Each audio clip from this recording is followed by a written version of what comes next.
sorry. Oh, no, it's great. Hello, thank you for your patience. I'm Zoe. I am based out of Olin, and I teach mostly like data visualization, text analysis, Python kinds of things. So we have workshops and consultations. Feel free to come by if you want to follow up on any of this. I'm going to talk to you about Tableau just for a few minutes, and data visualization a bit, software that you can access and resources. But I guess first, who here uses some kind of data visualization right now as part of your workflow? Okay, if you be, and what kind of ways do you use it? When would you use it? Just after collecting data, I'm exploring something I use keyboard primarily and tap off of. Okay, no, great, yeah. It's similarly kind of like exploring data. Yeah, so data visualization, I think the ways in which it might be most helpful to you are two situations. One, exploring data, testing correlations, seeing what you have, seeing messy data, and then two, at the very end, communicating the results. So I think of like exploring data, visualization is good for that, and at the very end, communicating. Tableau is good for both. Other tools, like you had mentioned that use Python, are also quite good. So I'm going to show you a research guide about visualization in Tableau, and then I'm going to just play around with Tableau. Who here has used Tableau before? Okay, a couple of you. So the main takeaway, the main takeaway I have for you probably is just free stuff, which is that you can get the free full version with a cornell.edu email account. And I definitely recommend, if this is at all interesting to you, requesting that. So I went over, and this is, Henrik also mentioned these research guides. So if you go to the front page of the library website, research guides is down here. It's how we collect things in presentations, and down in the skill guides on the right side, there's this data visualization thing that I was working on. And so this is going to have a bunch of different things about visualization, my face, and links and things like that. And for Tableau up here on the top, basically a lot of text, but this link here will give you access to the full desktop version. Tableau is software that lets you, it works kind of like Excel, like it's a full suite of visualization features, but unlike Excel, it's fully on the visualization side. There's a few different versions that the company has, so just keep in mind if you went to tableau.com, or let's search it this way, there's like desktop, there's public. Public is there's a free version called Tableau Public, but anything you save has to be shared with everyone on the cloud on their Tableau Public service. So for a lot of you, that won't be appropriate. You can use it and then take screenshots, is like a middle ground thing you could do. But the best option would be to follow that form and request a full license. And it's a full year license, and I think you can just keep renewing it. So there's a link to it there. If you get lost, if you just Google Tableau Desktop Cornell or just Tableau Cornell, you'll also find that. Okay, so the other thing I just want to show you was that, again, why visualize data? There's a bunch of resources here that are basically just best practices and examples of using accessibility and design. We probably don't have time to go too far down that rabbit hole. So instead, I'm going to talk to you a bit about what it actually looks like when you have a data set. So I have a bunch of different data sets here that might look kind of like something that you would find. So has anyone read the Fire 38 blog before? They're the ones that everyone got angry at Nate Silver in 2006. Anyways, yeah, so this is a kind of a data journalism blog or site. They publish articles, they track popularity, they do different deep dives. It's a great site in general, but they are one of the data-oriented websites that also shares everything on GitHub. If you go to data.fire38.com, this is a nice source of sample data sets. So what I have often used is the college majors data set. This is an article about picking majors, outcomes, share of women, income levels, employment, just that kind of data. If you went over to info over here, you'll see they share it on a nice GitHub repository. So there's all this different stuff here. But in our case, we're just going to download this and explore. Oh no, that will not unzip it. If any of you found that problem, anyways. So side note, if you ever are trying to download a zip file in on a Windows computer with Outlook Explorer, I always recommend you go to Save File instead of Open With, because it'll put you inside of the zip file without unzipping it, and it'll be very confusing because you can't open certain things. But anyways, so I've downloaded it here, and now it's down. If I go to downloads, it should be here. College majors, I'm gonna right click on it, extract all. So basically, this is a set of CSV files. Have you all worked with CSV files before? So if you haven't, a spreadsheet, a table, the simplest form is a CSV file, a bunch of data with commas between it. So that's a grid.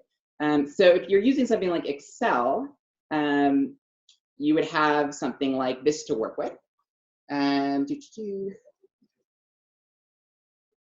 So this is very, very, very familiar to all of you, I'm sure. So Excel has its own set of data manipulation and visualization options. Tableau starts from this point, but then it uses this drag and drop visual interface. So I'm going to switch now to Tableau mode by stopping sharing this screen, and I'm sharing my screen.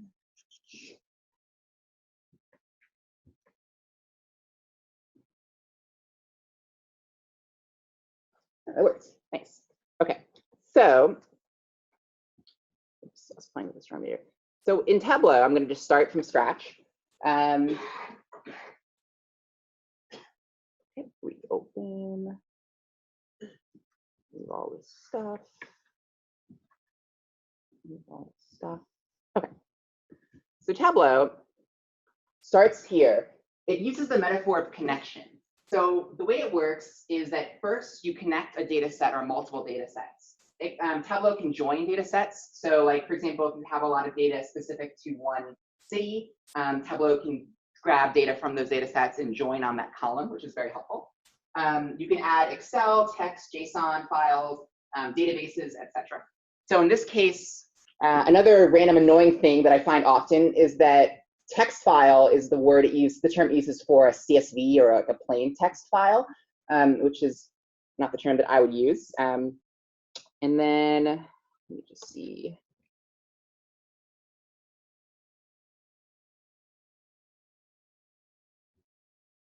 Got students. Okay. Okay. So we're back to something that's similar to Excel, right? So this is the first step. You connect to a data set, and Tableau does this really nice thing where it infers from your data the types of data that you're working with. So major code is numbers. This is, these are text. You see the ABC. This green number means that this is a count of something. So Tableau is inferring the basics. So far, nothing too special, right? The nice thing is that you can go down here and create a sheet. So imagine, here's a scenario you might find where you have a bunch of data. You're not sure if you want to use it because you're not sure if there's any correlation, any power. You're not sure if there's any real relevance to your research. So you might want to actually just throw it up really quickly into a few different scatter plots and see what's happening. So in this case, you get to this nice area over here, and all your variables are contained as measures and dimensions, which just means that dimensions are more like categorical variables, and these are more quantitative. So you can do this nice drag and drop experimentation thing. If this was a full workshop, I'd have us all do this, but it's just gonna be me. So, okay, so I'm gonna throw the majors into here. And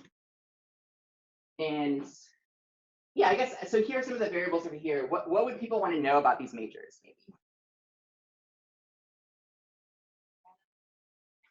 Yeah, employment rate, let's do that. This is a lot of dates, so if it's depressing, we can say it's just because it's like 5 years ago. So, okay, so grab employment rate. You grab it over here. And what's really nice is that Tableau says, okay, you're showing your major and your unemployment rate. I'm going to infer that that's something you might want to use a bar plot for. It's going to give you this option here. Now, what might we want to know next after seeing this bar plot? Is there a geography? Is there a geography? Okay. Is there someone else is saying something? I was wondering if you might have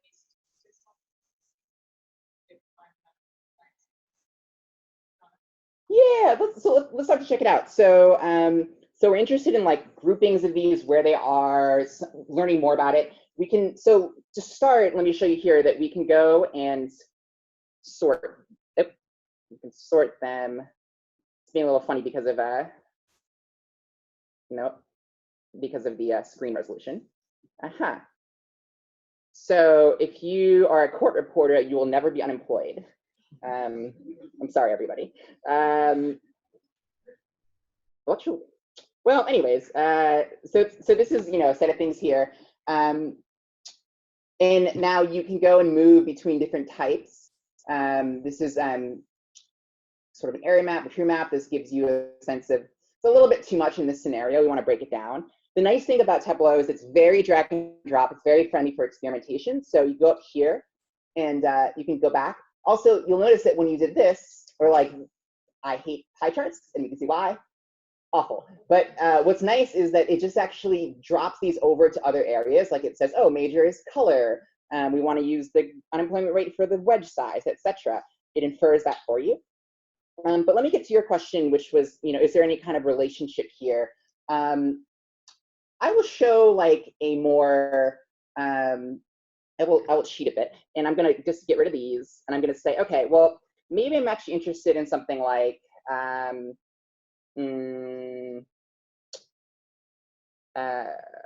where is this? Grad share. Oh, I'm actually going to jump back for a second. So I'm going to switch over. Well, never mind. Let me actually just stay here. So, okay. So let's say you want to show the median income is median here, and the total number of people that do that.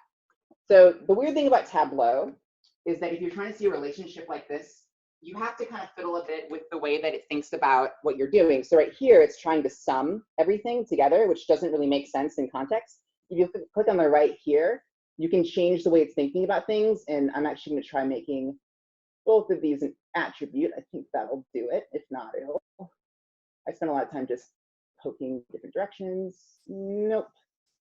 Oh, discrete. What's the difference?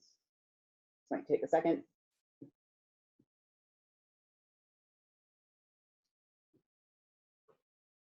Dang. Okay, 1 second. Dimension. There we go. Okay, dimension here. So if you were trying to find if this was a relationship, I don't know. What do y'all think? I mean, maybe if you log transformed it, but no, it's not. But what you can do, which is really nice, is, oops, this is kind of over it. You can go over to the top, and there are analysis options, and you can look at trend lines, for example. You can show trend lines. It's a flat trend line. Trend lines, you can edit them. Okay, let's say we think it's like a logarithmic trend line, and you want to show confidence bands. Nothing much doing, but you can do something like this. Let me see here. I'm going to jump back for a second, and I'm going to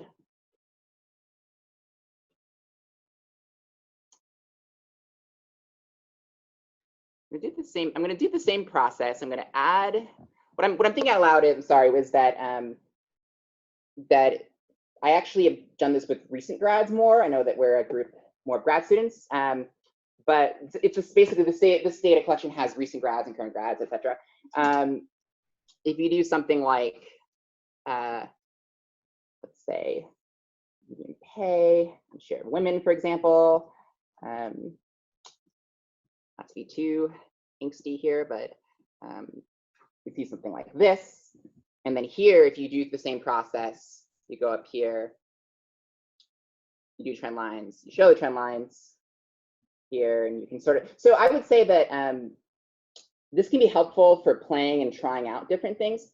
And the other thing too is that, let's say major category, I'm going to add it to this color here. Oops, now I have to remove the trend lines because it's a little bit too busy. You can do things like filtering for certain subgroups like this. So this is a great way, and you can see it temporarily. You can also, let's say, oops, let's say we want to focus on just engineering, for example, you can say keep only, and then it'll go here and it'll focus on this area here. And then going more to your question, you could test to see if that one appeared to be an outlier. Actually, I think I see what seems to be an outlier. Does anyone have any guess which one that's going to be?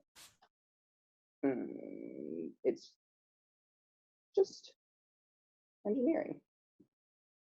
Oh, petroleum engineering. Okay, so this is cool too. You can click on these or any of these, and you can go to this data on the right, and you can go back to the full data, so you can go and like kind of work backwards. So this is just, so I guess what I'm showing you here is that these are just ways of digging in, testing things. I think if you are interested in doing more statistical analysis, in regression analysis, things like that, that you will want to go from, you'll probably want to use a tool that's in the R or Python ecosystems. You mentioned Seaborn and Matplotlib. I tend to use those with Jupyter notebooks. That's kind of how I do most of my analysis. But this is a really, really important first step when you're seeing what you have. You might have to do some cleaning, and this will help you figure that out. You can calculate groups. You can fix things in here. You can also do something that's really nice, which is joining data. So here I went to the recent undergrad listing here, but I can also go and add the grad students data. Oops. That's I'm sorry. And then it'll actually immediately infer that where it can join and join it for you. So now when I go back to my spreadsheet over here, I could also say instead of median recent grads, I can specifically say median for grad students. So I could grad students here, share median, and see if that is any different. There's something right here. And then dimensions. Okay, sorry to show you that number. And then, oh, it's just with engineering, and I go here, and I can undo this. So anyways, so these are some of the things it can, oh my God, that it can do. Oh, interesting, there's different trends. Okay, I'm getting, sorry. Anyways, so again, this is a good sort of set of things you can do here. The other thing is that, so this Tableau comes from the business world. So it's built primarily for people that want to build dashboards.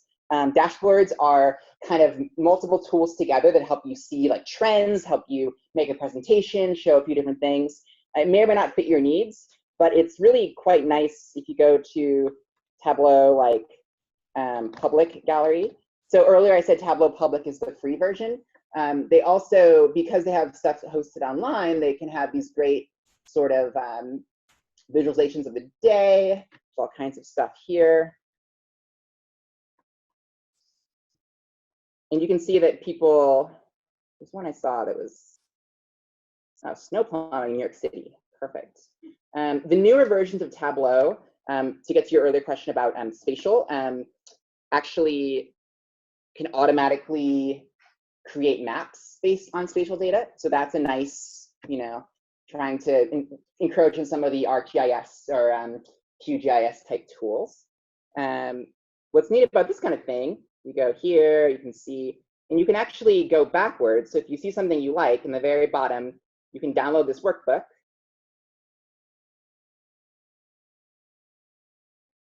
And you can see how to do that, because it would take a long time. And let's see. Okay. Oh, I did spatial flights. I could show you that too. Spatial flights or snow plowing. Okay, we're doing spatial flights. The other one broke. Okay, so if you go here, you can see that this is actually an assemblage of many different charts here that Tableau, I'm sorry, the visualization makes this a little awkward for the resolution. But each of those, there was a big kind of the mosaic there. Shoot. Let me step back 1 second. So that was the one that was space related for Henrik. And so this is kind of what this would look like in the end. What's really nice, what's really nice about this kind of tool when you compose them together is that you can select data in one part of your one chart, and it'll actually select it other places as well. for some of these visualizations. So it's a great way to see things, kind of patterns across different groups. So here you can see that each of these components looks just like what we were doing earlier, where it's like columns and rows. There's some colors. These are like labels and fonts, etc. But they get composed together into these interactive dashboards. Yeah, so we have 3 minutes left. My takeaway for you is just, if this is at all appealing, I would definitely get a license and try it out. Tableau has nice kind of tutorials online to try. If you have time, I just recommend getting a simple data set and plugging it in. And I will teach a Tableau 101 that's a little more extensive a little later in the spring. And then also I do one-on-one consultations. And I'm happy to just literally, if you're just like, I want to use this, but I don't know what you were talking about earlier, can you start over? We can do that too. Does anyone have any questions or things that they didn't get to? Yeah. My question is about data accuracy. So this seems like it has lots of interesting information in it, but is there any discussion about the accuracy, or people like putting in false information to try to mislead people, or is there any sort of checking of? That's really interesting. I would say data visualization as a whole is really persuasive, especially some things like maps. You know, like we all love looking at maps. It just like feels good. Data visualization isn't always as good as communicating ambiguity.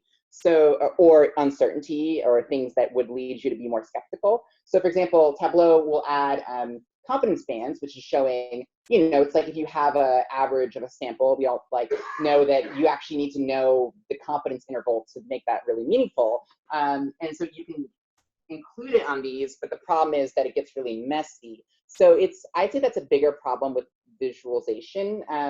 That might be a tick in the column of, once you put your data into here, you're like in Tableau land, like you're just in this place.